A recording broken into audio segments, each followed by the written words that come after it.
Hi students, welcome to Dr. Zara 24/7. Myself Arshpreet Kaur, your physics educator. So as we all know that अभी का जो मसला चल रहा है नीट 2024 के रिगार्डिंग जो इतना बड़ा इशू चल रहा है उसके ऊपर अभी तक फाइनल डेट्स पे डेट्स तो डलती जा रही हैं बट डिसीजन कुछ नहीं मिल रहा है. बट मैं ये चीज़ बोलना चाहूँगी कि yesterday my complete team was available at supreme court. हम सुबह से लेकर दोपहर तक जब तक है ना फाइनल वर्डिक्ट नहीं लिखा गया था उस केस के रिगार्डिंग नेक्स्ट डेट नहीं आ गई थी. वी वर देयर एंड वहाँ पर हम दो ग्रुप्स देख पा रहे थे. एक ग्रुप रीनीट को सपोर्ट कर रहा था, students as well as along with the students their parents as well.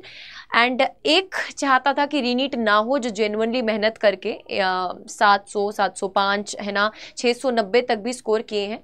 They didn't wanted कि रीनीट दोबारा से यानी नीट दोबारा से हो यानी कि रीनीट हो. तो वहाँ पे जब हम ग्राउंड लेवल पर जाके सिचुएशन को समझ रहे थे तो हमें पता चल रहा था कि फैसला चाहे जो भी आने वाला है, रीनीट होगा नहीं होगा, पर एक है ना धड़ ऐसा होने वाला है, एक ग्रुप ऑफ स्टूडेंट्स ऐसे होने वाले हैं अलॉन्ग विद देयर पेरेंट्स जो डिसअपॉइंट होंगे कहीं ना कहीं डिसीजन से. बट इस टाइम हमारे लिए जानना ये ज़्यादा ज़रूरी है कि कौन सी 3 कंडीशंस हैं जो सीजीआई यानी कि चीफ जस्टिस ऑफ इंडिया ने बोली हैं, जिसके ऊपर बेस करेगा, जिन 3 चीज़ों के ऊपर बेस होगा कि रीनीट आपका कंडक्ट करवाया जाएगा या नहीं कंडक्ट करवाया जाएगा. First of all I will request to all students जो भी इस चैनल के लिए न्यू हैं, don't forget to subscribe to the channel because upcoming days में आपके लिए यहाँ पे जितना भी content as well as videos बनाई जाने वाली हैं बाय माय कंप्लीट टीम वो बहुत ही यूजफुल रहने वाली हैं. ठीक है, तो आप देख सकते होंगे एक तरह की डिसअपॉइंटमेंट है मेरे फेस पर भी, क्योंकि ये इतना लंबा जा चुका है मुद्दा. 1 महीना हो चुका है रिजल्ट आए एंड समर वेकेशंस के कारण इसका हियरिंग नहीं हो रहा था. 8 जुलाई को हम सब एक्सपेक्ट कर रहे थे कि finally we will get a decision. But बेटा जब इतना बड़ा डिसीजन लेना होता है तो इतना जल्दी नहीं लिया जाता है. ठीक है, सोचना पड़ता है, हर पहलू को जांचना पड़ता है, क्योंकि अगर कल लेट्स सपोज कल वाली हियरिंग में रीनीट का फैसला आ जाता तो ऐसे बच्चे जो जेन्युइनली मेहनत करके नंबर लेकर आए हैं उनके लिए बहुत डिफिकल्ट हो जाती सिचुएशन. क्योंकि गारंटी अब वहाँ पे ना एक ग्रुप ऑफ स्टूडेंट्स था जो ये चीज़ बोल रहे थे. मैं सिर्फ आपको स्टूडेंट्स की ओपिनियन बता रही हूँ क्योंकि मैं उस लेवल पर जाकर है ना इतने सारे स्टूडेंट्स के साथ कल इंटरेक्ट करके आई हूँ तो उनका पॉइंट ऑफ व्यू बता रही हूँ. बाकी आपका जो पॉइंट ऑफ व्यू है आई रिस्पेक्ट दैट टू, आप उसको कमेंट सेक्शन में कमेंट के फॉर्म में डाल सकते हैं. बट वहाँ से ये चीज़ समझ में आई कि जिन्होंने पढ़ाई करी है, मेहनत करी है, वो 1 महीने में सब कुछ भूल थोड़ी गए, वो दोबारा से पढ़ कर दे देंगे पेपर. बट अगर हम इस चीज़ को ध्यान से सोचें, बेटा पिछले 1 महीने से जो सब बच्चों का इस टाइम पर मेंटल लेवल है वो डिस्टर्ब्ड है. चाहे जितना जेन्युइन बच्चा, बिल्कुल मैं बोलूँगी कि कंप्लीटली 1 साल 2 साल 3 साल मेहनत करने के बाद अगर वो 680 670 नंबर लेकर आया है और अगर उसको बोल दिया जाए कि दोबारा से पेपर दे दो तो उसके लिए डिफ़िकल्ट होगा. ऐसा नहीं है कि उसको आता नहीं है, बट वो रिटेनिंग, वो एक कंसिस्टेंसी, वो एक मोमेंटम टूट जाता है. तो कुछ मेजर चीज़ें जो सामने आई, जैसे कि पेपर लीक के केस को एक्सेप्ट किया गया है. यहाँ पर जो एफआईआर दर्ज की गई थी झारखंड में, दिल्ली में, पटना में, गुजरात में, तो सीजीआई ने इसको एक्सेप्ट किया है कि yes there was paper leak, है ना.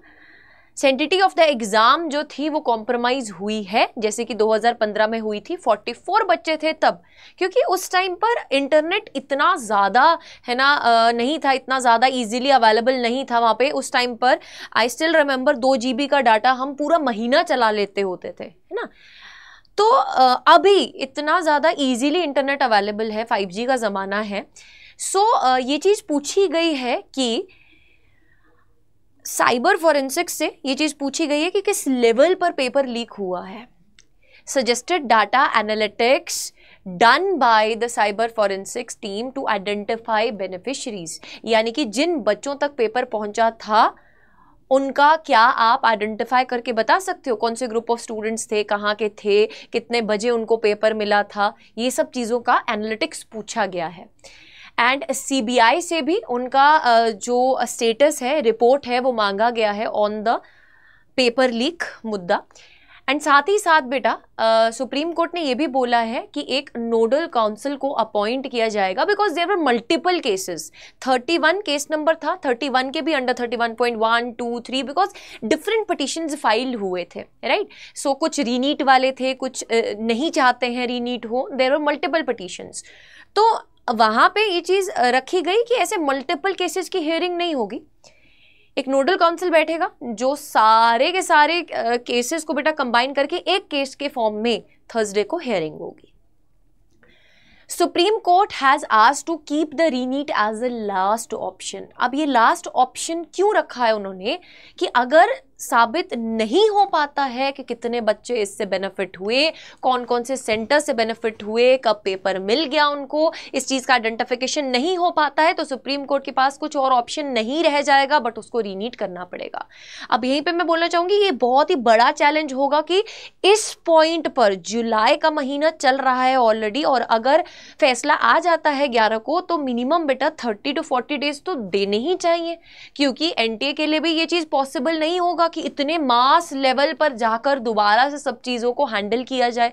तो कहीं ना कहीं अगस्त तक बात चली जाएगी और उस केस में सब चीज़ें डिले हो जाएंगी। आपका जो पूरा का पूरा साइकिल है ना, काउंसलिंग है, देन एडमिशन का प्रोसेस है, ये सब का सब क्या हो जाएगा, इफेक्ट हो जाएगा। सो ये सब चीज़ों को ध्यान में रखते हुए ही सुप्रीम कोर्ट को फैसला लेना पड़ेगा, माननीय सुप्रीम कोर्ट जी को फैसला लेना पड़ेगा इस पर। एंड ये चीज़ भी पूछी गई है क्या व्हाट्सअप, टेलीग्राम है ना, ये सोशल नेटवर्किंग साइट्स की अगर हम बात करें, ये सब चीज़ें भी इन्वॉल्व थी, क्योंकि अगर व्हाट्सअप टेलीग्राम इन्वॉल्व है तो आप समझ सकते हैं बेटा कि कितना तेज़ी से पेपर लीक हुआ होगा, मास लेवल पर पेपर लीक हुआ होगा, और कहाँ कहाँ ढूंढते फिरेंगे कि किस तक पेपर पहले ही पहुंच चुका था। क्योंकि ये जो इन्फ्लेशन दिख रही है रैंक में, कहीं ना कहीं कट ऑफ इतना ज़्यादा बढ़ रहा है, तो इससे साफ साफ ये समझ में तो आ रहा है कि कुछ ना कुछ तो गड़बड़ी हुई है और मास लेवल पर हुई है। सेकेंड टाइम रजिस्ट्रेशन क्यों ओपन की गई थी, इसके ऊपर भी सवाल पूछा गया है। Why students travel from other states to Gujarat, दूसरी स्टेट से गुजरात में क्यों आए बच्चे पेपर देने के लिए। यूजुअली क्या होता है, जब आप पेपर देने जाते हो तो आप प्रेफर करते हो ना कि आपको आपकी स्टेट का ही सेंटर मिले, ताकि आपके लिए भी इजी रहे, आपको ज़्यादा ट्रेवल ना करना पड़े, बिकॉज ट्रेवलिंग में बेटा टाइम तो वेस्ट होता ही होता है। तो आप एज अ फर्स्ट सेंटर अपना नेटिव जहाँ पे आप रह रहे हैं वहीं उसी जगह को ही आप सेंटर सिलेक्ट करते हैं। बट काफ़ी ज़्यादा बच्चे गुजरात आए पेपर देने के लिए दूसरे स्टेट से, ऐसा क्यों, ये भी पूछा गया। 61 स्टूडेंट्स के क्यों फुल मार्क्स आए, कैसे फुल मार्क्स आए, क्यों तो खैर क्या हो सकता है पढ़कर आए हो, बट आज से पहले ऐसा क्यों नहीं हुआ। हमेशा 2 से 3 टॉपर्स मिलते हैं, paper was not that easy कि इतने ज़्यादा टॉपर्स आ सके। ये सब सवाल हैं बेटा जो पूछे गए हैं। 3 मेजर रीजन जिसके कारण सीजीआई ने बोला रीनीट हो सकता है, मतलब ओवरऑल जो हमें समझ में आ रही है situation, where, to which extent and when. Where यानी कि कब पेपर लीक हुआ था, टू विच एक्सटेंट यानी कि क्या मास लेवल पर लीक हुआ है। अगर मास लेवल पर लीक हुआ है तो इट गोज फॉर रीनीट। मैं फिर बोलूंगी, मैं अपना पॉइंट ऑफ व्यू यहां पर नहीं दे रही हूं, मैं वो आपको बता रही हूं जो हम वहां पर कल पूरा दिन we were there 7 to 8 hours in the supreme court, and different groups of students, parents, सबके साथ इंटरेक्शन करने के बाद एंड पूरी सुप्रीम कोर्ट की हियरिंग को जांचने के बाद, सुनने के बाद, ये 3 मेजर पॉइंटर सामने निकल के आते हैं कि अगर वेयर पता चल जाए, टू विच एक्सटेंट पता चल जाए, एंड व्हेन मतलब अगर आपका पेपर 5 तारीख को था तो क्या 5 की सुबह पेपर पहुंचा था बच्चों के पास, या 4 को ही रात को पेपर मिल गया था, या 3 को पेपर लीक हो गया था। वेयर यानी कि कहाँ कहाँ, कौन कौन सी स्टेट्स में लीक हुआ है, कौन कौन से सेंटर्स पे जो बच्चे हैं जिनके पास पेपर पहुंचा है, टू विच एक्सटेंट यानी कि टेलीग्राम, व्हाट्सएप, क्या ये चीज़ें इन्वॉल्व हैं। अगर इसका डिटेल्ड रिपोर्ट 10 जुलाई को proper detailed report CBI, NTA और गवर्नमेंट की तरफ से सबमिट कर दिया जाता है, उसी के ऊपर डिपेंड करेगा कि 11 जुलाई को जो फैसला आता है, I hope, crossing my fingers, कि फैसला जो भी आए 11 जुलाई को आ जाए, ताकि आप लोगों को और वेट ना करना पड़े, because it is very difficult on your part being a student. आप किस फीलिंग से गुजर रहे होंगे, इट इज नॉट एक्सप्रेसिबल। इन्हीं 3 क्वेश्चंस पर डिपेंड करेगा बेटा कि रीनीट हो रहा है या नहीं हो रहा है, ऐसा CGI के द्वारा बोला गया है।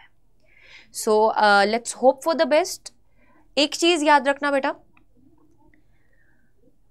जो होगा उससे मेजॉरिटी ऑफ द स्टूडेंट्स को फायदा हो रहा होगा।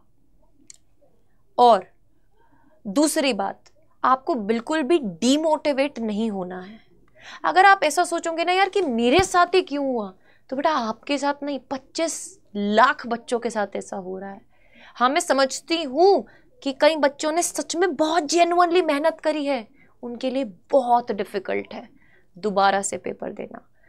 बट जो भी फैसला आता है हमें उसे एक्सेप्ट करना है और उसके ऊपर एक्शन लेना है, उसके ऊपर ओवरथिंक नहीं करना है।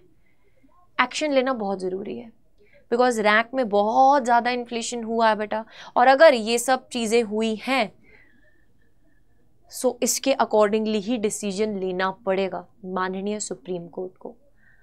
आपका क्या टेक है इस पे? अगर आप इस साल पेपर नहीं दिए हो तो भी अगर आपको पता चले कि पेपर लीक हुआ है मास लेवल पर, तो क्या रीनीट दोबारा सबके लिए होना चाहिए, या फिर आइडेंटिफिकेशन होनी चाहिए उन सेंटर्स की, उन बच्चों की? और सच दिल पे हाथ रख के बोलना बेटा, अगर मास लेवल पर हुआ है पेपर लीक, तो क्या ये आइडेंटिफिकेशन पॉसिबल है या रीनीट ही एक सोल्यूशन है? I am asking for your viewpoint, so do comment. मिलते हैं नेक्स्ट वीडियो में।